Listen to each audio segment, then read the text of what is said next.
এই যে এখানে আমি মিষ্টি কুমড়া দিব, এই জায়গাটার মধ্যে মিষ্টি কুমড়া দিব, এই জায়গাটার মধ্যে, এই যে জায়গাটার মধ্যে মিষ্টি কুমড়া দেবো। অলরেডি এদিকে আরও দিয়েছি। আর এই বরবটির কথা বলছিলেন না আপনি ভাই, আপনাকে আমি ধারণা দিই, সূর্য কোন দিক থেকে আলো দেয় জানেন? কোন দিক থেকে আলো দেয়? সূর্য সবসময় দক্ষিণ দিক থেকে আলো দেয়।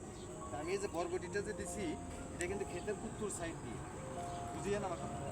এই যে বরবটির বেশি ছায়া হয় না, কিন্তু ছোটো কথা কথা এ পর্যন্ত যদি বরবটি হয়ে যায়, এ পর্যন্ত এটা একটা বেড়ার মতো হয়ে যায়। কিন্তু দেখা যাবে এটা ছায়া কিন্তু এদিক জীবনেও যাবে না, এটা ছায়া চলে আসবে এইদিক। অতএব ওটার আমার কোনো ক্ষতি করবে না। হ্যাঁ, উত্তর পাশে ছায়া আসবে, আলুর কোনো ক্ষতি হবে না। তাহলে এটা হবে মনে হয় না? আচ্ছা, আর একটা কথা হলো কি, এই যে অতিরিক্ত খাবার খাইব, হ্যাঁ আমার অতিরিক্ত খাবার যদি খায় তো আমাকেও অতিরিক্ত খাবার দিতে হবে। আমি আলুতে দিয়েছি, পটল দিয়েছি, রাসায়নিক জাতীয় যেগুলো ইউরিয়া, টিএসপি, তারপর কীটনাশক দিয়েছি। দানাদার যে কীটনাশক বলে, বিভিন্ন দোকানে গেলে বিভিন্ন ধরনের কীটনাশক আছে, তার মধ্যে ভালো যেটা জাতীয় ঔষধ সেটা দিবেন। এতে আপনি পোকামাকড় কিংবা আলুর গায়ে কিন্তু বিভিন্ন ধরনের দাগ লাগে, আর আলুর কিছু কিছু লেদা পোকা বলে এটা নিচ থেকে ওঠে, আলুর গাছ কেটে দেয়। এটাও দিছি আমি ইনশাল্লাহ। আলু দেখুন না আমার গাছটা দেখুন, এই যে দেখুন, এই যে ভাই দেখুন কি মোটা। হ্যাঁ ভাই, কি মোটা হয়েছে দেখছেন? এই যে ভাই এটার থেকে মোটা হয়েছে, এই যে এটা দেখেন দেখেন, এটা তো আরো অনেক মোটা আছে। আচ্ছা ভাই, পায়ের নিচে গাছ আছে, একটু সাবধানে। গাছ কিরম মোটা হয়েছে দেখছেন? আপনার কিরম মনে হয় আলুতে ফলন কিরম হবে? ভালো ভালো। আমি তো আশা করি ইনশাল্লাহ 1% কম আছে আমার এখানে আলুর আলু যেটুকু জায়গায় লাগাইছি, মনে হয় 3 মনের উপরে আলু পাবো এখানে। আর এই যে মিষ্টি কুমড়ার কথা বলছিলেন যে এখানে কি মিষ্টি কুমড়া হবে নাকি, আর কি বলছিলেন যে আমার মাথা খারাপ হয়েছে। এই যে ভাই শোনেন, এই আলু গাছের বয়স আমার কিন্তু 40 দিন হয় না, 40 দিন হয় না, তো আরও 60 দিনের পরে কিংবা আরও 60-70 দিন অথবা আরও 2 দিন, 2 মাস 2.5 মাস পরে আমি আলু উঠাবো।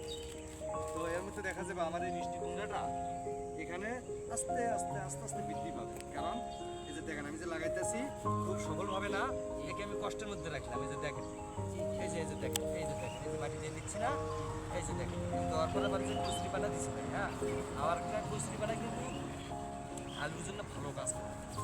কুচরি পানার মধ্যে আবার কি দিবেন করে?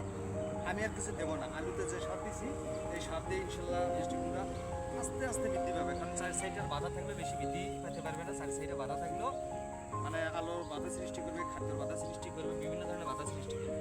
এতে আমার মিষ্টি কুমড়া বেশি বৃদ্ধি পাবে না। তবে দেখা যাবে হ্যাঁ, আমি যখন 2 মাস পরে আলু উঠাবো তখন একবারে স্বাধীন মিষ্টি কুমড়া পুরো খেতে, এর মধ্যে খালি নিচ দিয়ে শিকড় ছড়াইতে থাকবে, নিচে আর কিছু দিতে হবে না। এখন আর কিছু দেবো না। যখন আমি আলুটা উঠাবো তখন দেখা যাবে যে এই যে কুচরি পানাগুলো এগুলো উপরে পড়ে থাকবে, আর নিচ দিয়ে সমান এখানে শিকড় যাই। আলু খাতের মাটি কিন্তু সবসময় উর্বর থাকে, আলু খাতের মাটি উর্বর থাকে, শিকড়টা অতিরিক্ত বৃদ্ধি পাবে। আর নেক্সট টাইম দেখা যাবে ইনশাল্লাহ যখন এটা ছড়া দিব তখন দেখবেন যে এটার উপর দিয়ে আলু হয়ে যাবে, সরি মিষ্টি কুমড়া এই কুচরি পানার উপর দিয়ে চলে যাবে। আর তখন আমার আরেকটা জিনিস ভালো হবে কি, এই লতাগুলো মাটিতে পড়বে না, আর মিষ্টি কুমড়া যখন ধরবে এর নিচে খেয়ার বা অন্য কিছু দিতে হবে না, এটার উপরেই হবে। হ্যাঁ, আপনারা চাইলে এভাবে করতে পারেন। আমার কিছু হ্যাঁ ইনশাল্লাহ করতে পারবেন। এর মধ্যে আরও কাহিনী আছে, যখন মিষ্টি কুমড়া হয়ে যাবে তখন আপনি মিষ্টি কুমড়ার মধ্যে ভেন্ডি লাগাইতে পারেন। আলু উঠানোর পরে মিষ্টি কুমড়ার পরে আপনি 1.5 হাত 2 হাত 2.5 হাত পর ডিস্টেন্সে আপনি ভেন্ডি গাছ লাগা দিতে পারেন। না কিছুই করা লাগবে না, কিছুই করা লাগবে না। এই উর্বর খাতের মধ্যে বীজ দিয়ে যাবেন, দেওয়ার পরে আপনি গাছ হইব। হ্যাঁ, যেমন এদিক দিয়ে এক লাইন দিবেন, এদিক দিয়ে এক লাইন দিবেন। আমাদের এগুলো কিন্তু নিজেরও না ভাই, আমি এখানে জব করি, আমি চাই সবসময় আমি এই প্রজেক্টের যে মালিক তাকে সবসময় এই যে ভাই আরেকটা জিনিস, এখানে কিন্তু আমি সবজি খেতি না, বিশেষ ক্ষেত্রে হচ্ছে মালটার বাগান। এই যে দেখেন দেখা যাচ্ছে এটা কিন্তু মালটার বাগানের মধ্যে বহু প্রকারের শাকসবজি। এখানে কিন্তু এই মালটার বাগানের মধ্যেই চাষবাস। আমার মূলত ব্যবসা হচ্ছে মালটা, ড্রাগন, তারপর সাইডটা আরো অন্যান্য জাতের আম গাছ আছে দেশি।